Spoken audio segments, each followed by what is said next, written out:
नमस्कार दोस्तों, आप सबका एक बार फिर से हमारे YouTube चैनल पर हार्दिक स्वागत। मैं आपका दोस्त विवेक हाजिर हूँ आज एक बार फिर से एस्ट्रोलॉजी से रिलेटेड चर्चा करने के लिए। और आज की जो चर्चा हम करने जा रहे हैं, नॉर्मली काफी दोस्तों के जो नए नए एस्ट्रोलॉजी में इंटरेस्ट रखते हैं, उनका एक ही प्रश्न होता है कि जी, जब हम किसी का वीडियो देखते हैं या आपका वीडियो देखते हैं तो जन्म लगन या जन्म राशि के लेकर हम भ्रम की स्थिति पैदा हो जाती है।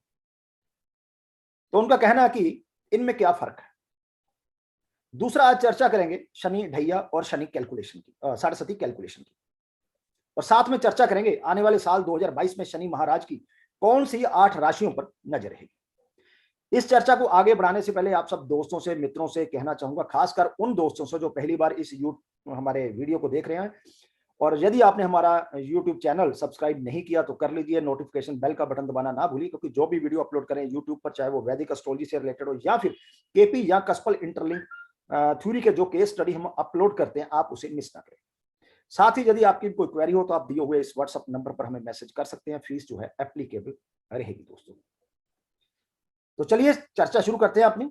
सबसे पहले जानते हैं कि लगन और राशि में क्या फर्क है। देखिए, हम सबका जन्म किसी ना किसी लगन और किसी ना किसी जन्म राशि में होता है। लगन 12 होते हैं, मेष से लेकर मीन लगन। इसको इस एग्जाम्पल के माध्यम से हम समझने की कोशिश करेंगे। ये जो चार्ट आप देख रहे हैं, ये इस चार्ट में पहले भाव में 3 नंबर लिखा हुआ है, मतलब ये मिथुन लगन का चार्ट है। इसी तरह आप सभी के चार्ट में इस पहले भाव में कोई ना कोई नंबर लिखा होगा। जैसे कि 1 लिखा है तो मेष लगन का चार्ट है वो। यदि 2 लिखा है तो वृषभ लगन का चार्ट है, 3 मिथुन, 4 तो कर्क लगन का, 5 तो सिंह लगन, 6 लिखा हुआ है तो कन्या लगन, 7 तुला, 8 वृश्चिक, 9 धनु, 10 मकर, 11 कुंभ और 12 मीन लगन का। तो ये हुई लगन की बात। इसी तरह चार्ट में आप देखें, चंद्रमा जहां 11 नंबर लिखा है वहां विराजमान है। अब 11 नंबर मतलब कुंभ राशि। तो हम कहेंगे कि जन्म का चंद्रमा इस चार्ट में कुंभ राशि में होने से जन्म राशि जातक या जातका की कुंभ हुई। इसी तरह आप सबके चार्ट में चंद्रमा किसी भी राशि में होगा, वह आपकी जन्म राशि होगी। क्योंकि ढैया हो या साढ़े सती, उसमें चंद्रमा की अहमियत जो है, चंद्र राशि की जो अहमियत है, वो काफी ज्यादा बढ़ जाती है दोस्तों। अब बात करते हैं शनि ढैया और शनि साढ़े सती के कैलकुलेशन। नॉर्मली चार्ट में जहां चंद्रमा होता है दोस्तों, उस राशि से जब आगे के चौथे भाव या 8वें भाव में शनि प्रवेश करता है तो हम कहते हैं कि इस राशि पर शनि का ढैया शुरू हो चुका है। जैसे कि इस चार्ट में जब 12th भाव जहां 2 नंबर लिखा है, मतलब वृषभ राशि में जब शनि प्रवेश करेगा तो हम कहेंगे कि कुंभ राशि पर ढैया शुरू हो गया। और इसी तरह जब चंद्रमा से 8वें भाव, मतलब जहां 6 नंबर लिखा है, मतलब कन्या राशि में जब शनि प्रवेश करेगा, तब भी हम कहेंगे कि कुंभ राशि पर शनि का ढैया शुरू हो चुका है। जैसे कि इसी चार्ट में शनि आजकल मकर राशि में चल रहा है, जहां 10 नंबर लिखा है। इसका मतलब लगन से जहां 3 नंबर लिखा है वहां से शनि 8वें भाव में चल रहा है। इसका मतलब जिन लोगों की मिथुन राशि है, मतलब चार्ट में 3 नंबर लिखा हुआ है और वहां पर चंद्रमा स्थित है, तो उनकी जन्म राशि मिथुन हुई, तो इसका मतलब मिथुन राशि पर अभी शनि का ढैया चल रहा है। इसी तरह जहां 7 नंबर लिखा है, मतलब कि तुला राशि, वहां से ये शनि 4th भाव में है, तो इसका मतलब जिनके चार्ट में चंद्रमा 7 नंबर मतलब तुला राशि में होगा, उनको भी शनि का ढैया चल रहा है। अब बात करते हैं शनि साढ़े सती की कैलकुलेशन। नॉर्मली हम सब जानते हैं कि जन्म चार्ट में जिस राशि में चंद्रमा होता है, उससे पिछली राशि में जब शनि प्रवेश करता है तो साढ़े सती शुरू हो जाती है। और एक राशि में शनि 2.5 साल रहता है। 2.5 साल वहां रहकर शनि जहां चंद्रमा होता है वहां प्रवेश करता है और वहां भी 2.5 साल रुकता है, और वहां से निकलकर चंद्रमा से अगली राशि में प्रवेश करता है और वहां भी 2.5 साल रुकता है। तो ये कुल 7.5 साल बनते हैं, जिसको हम शनि की साढ़े सती कहते हैं। और जब शनि चंद्रमा से अगली राशि से भी निकल जाता है तो हम कहते हैं साढ़े सती खत्म हो चुकी है। लेकिन ये एक मोटा मोटा कैलकुलेशन है। अब समझे इस एग्जांपल से। जन्म चार्ट में 12 भाव होते हैं, एक भाव 30 डिग्री का होता है, मतलब कुल 12 भावों की जो डिग्री है वो 360 होती है। लेकिन जब हम शनि साढ़े सती की बात करते हैं तो हम चंद्रमा को मिड पॉइंट मानते हैं। जैसा हमने कहा कि चार्ट में जहां चंद्रमा होगा उससे पिछली राशि में शनि के प्रवेश करते ही साढ़े शुरू हो जाएगी।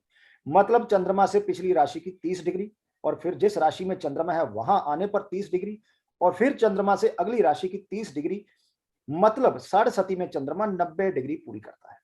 लेकिन जब हमने चंद्रमा को साढ़े का मिड पॉइंट मान लिया तो हम चंद्र की डिग्री को इग्नोर क्यों करते हैं?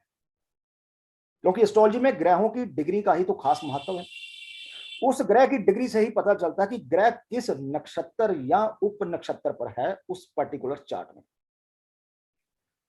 अब इस बात को इस एग्जाम्पल चार्ट से हम समझते हैं। इस मिथुन लगन के चार्ट में चंद्रमा कुंभ राशि में 25 डिग्री का जन्म का स्थित है।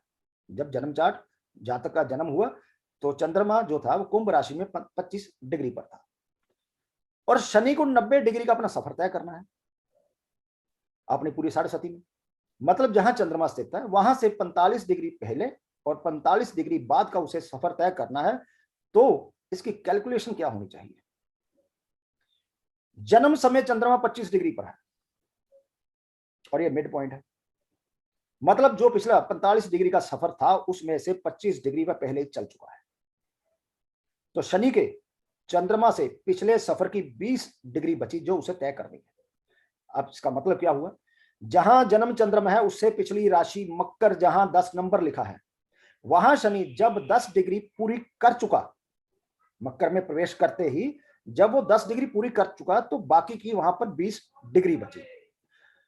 तो 10 डिग्री कंप्लीट करते ही हम कहेंगे कि इस जातक को साढ़े शुरू हो चुकी है, क्योंकि वहां पर वो 20 डिग्री मकर की और 25 डिग्री आगे वो कुंभ की कंप्लीट करेगा, क्योंकि चंद्रमा मिड पॉइंट है तो 45 डिग्री इसकी पूरी हो जाएगी। अब 45 डिग्री शनि को आगे चलना है, तब 90 डिग्री का उसका सफर जो है पूरा होगा। अब इस एग्जांपल में चंद्रमा जो है वो 25 डिग्री जन्म का है और बाकी इस कुंभ राशि में बची 5 डिग्री, और उससे आगे आएगी मीन राशि जहां 12 नंबर लिखा हुआ है, और एक राशि 30 डिग्री की होती है। इनका जोड़ करें तो ये 35 डिग्री बनता है। सफर तय करना है उसे 45 डिग्री। तो इसका मतलब क्या हुआ? इसका मतलब यह हुआ कि जो 10 डिग्री है उसे पूरी करनी, वो मेष राशि में जब शनि पहुंच जाएगा और 10 डिग्री कंप्लीट कर लेगा मेष राशि की, तो वो आगे की चंद्रमा से आगे की जो 45 डिग्री है उसकी वो कंप्लीट हो जाएंगी, और 10 डिग्री कंप्लीट करते ही हम ये कहेंगे कि इस जातक या जातिका को शनि की जो साढ़े थी वो अब खत्म हुई। लेकिन नॉर्मली हम क्या कहते हैं? हम कहते हैं कि चंद्रमा से अगली राशि से जब शनि निकल जाता है तो साढ़े खत्म हो जाती है।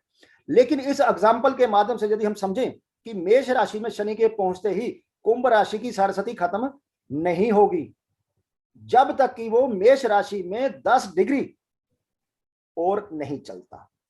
ये है शनि साढ़े की एक्चुअल में कैलकुलेशन। अब बात करते हैं कि साल 2022 में शनि की किन 8 राशियों पर नजर रखेगी।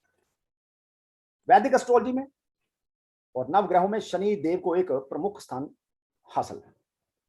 इन्हें न्याय का देवता और कर्म का कारक माना गया। ऐसा माना जाता है कि शनि देव जिस पर प्रसन्न हो जाए उसे रंक से राजा बना देते हैं, और जिन पर उनकी क्रूर दृष्टि पड़ती है उस व्यक्ति की मुसीबतें जो है बढ़ जाती हैं। ऐसा भी माना जाता है कि हमारे इसी जीवन में शनि हमारे कर्मों के मुताबिक हमें फल देते हैं। जन्म कुंडली में शनि की शुभ स्थिति जहां लाभ प्रदान करती है, वही अशुभ स्थिति जीवन में दिक्कत, परेशानी और आर्थिक संकटों का कारण भी बनती है। यही कारण है कि शनि देव को हर कोई शांत रखना चाहता है, हर कोई शनि की कृपा पाने को लालित रहता है। शनि देव नाराज होने पर धन में कमी लाते हैं, धन हानि कराते हैं, जॉब बिजनेस में दिक्कत पैदा करते हैं, यहां तक कि कई बार जॉब से भी व्यक्ति को हाथ धोना पड़ता है। इस दौरान रोग भी घेरते हैं, मैरिड लाइफ में दिक्कतें आने लगती हैं, व्यक्ति की जमा पूंजी नष्ट हो जाती है, कर्ज बढ़ जाता है।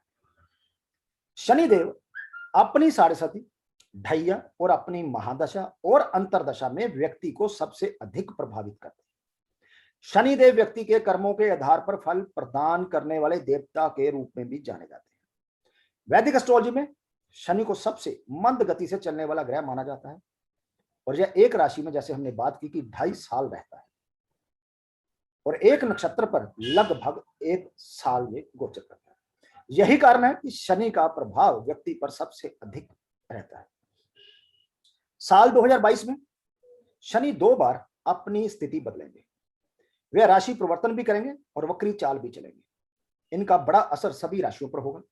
इनमें से 8 राशियां ऐसी हैं जिन पर पूरे साल शनि की नजर रहेगी। शनिदेव 29 अप्रैल 2022 को मकर से निकलकर कुंभ राशि में प्रवेश करेंगे। शनि 30 साल बाद अपनी कुंभ राशि में प्रवेश करने जा रहे हैं और उनके कुंभ में प्रवेश करते ही कर्क और वृश्चिक राशि वालों पर शनि की ढैया शुरू हो जाएगी। साथ ही मीन राशि वालों पर शनि की साढ़ेसती शुरू हो जाएगी। शनि की साढ़ेसती इन सभी राशियों को कई तरह से परेशान करेगी, लेकिन कुंभ राशि के जातकों के लिए यह समय अच्छा रहेगा। शनि जब 29 अप्रैल 2022 को अपनी कुंभ राशि में आएंगे तो कुंभ राशि वालों पर मेहरबान रहेंगे और उनकी किस्मत चमक उठेगी। इसके अलावा मिथुन और तुला राशि के जातकों की ढैया और धनु राशि पर से शनि की साढ़ेसती खत्म हो जाएगी। यह राहत उन्हें बहुत लाभ दिलाएगी। साल 2022 में शनि की स्थिति में दूसरा बदलाव 12 जुलाई 2022 को होगा। इस दिन शनि वक्री चाल चलते हुए पिछली राशि मकर में प्रवेश करेंगे। यह समय एक बार फिर धनु, मिथुन और तुला राशि वालों के लिए मुश्किलें बढ़ाने वाला साबित होगा। शनि इस स्थिति में 17 जनवरी 2023 तक रहेंगे। हालांकि इस दौरान मीन, कर्क और वृश्चिक राशि के जातकों को शनि की बुरी नजर से राहत मिलेगी और उन्हें अच्छे फल की प्राप्ति होगी। तो ये थी दोस्तों 8 राशियां। शनि की कृपा पाने के लिए इन राशि वालों को ओम शन शनिचराय नमः का जाप करना चाहिए। मंगलवार और शनिवार को हनुमान जी की पूजा करें। प्रत्येक शनिवार शनिदेव का दान करें। इस दौरान कमजोर व्यक्तियों का अपमान ना करें, जरूरतमंद व्यक्तियों की मदद करें, काली चीजों का दान करें और अनैतिक कामों से अपने आप को दूर रखें। तो दोस्तों ये थी आज जानकारी, लगन और राशि में क्या फर्क है, शनि साढ़ेसती की कैलकुलेशन किस प्रकार करते हैं और आने वाले साल 2022 में ऐसी कौन सी 8 राशि हैं जिन पर शनि देव की नजर रहेगी। यह चर्चा आपको अच्छी लगी तो वीडियो को प्लीज लाइक कीजिए, शेयर कीजिए। जल्दी ही मिलते हैं एक और नई जानकारी को लेकर। तब तक के लिए दोस्तों नमस्कार।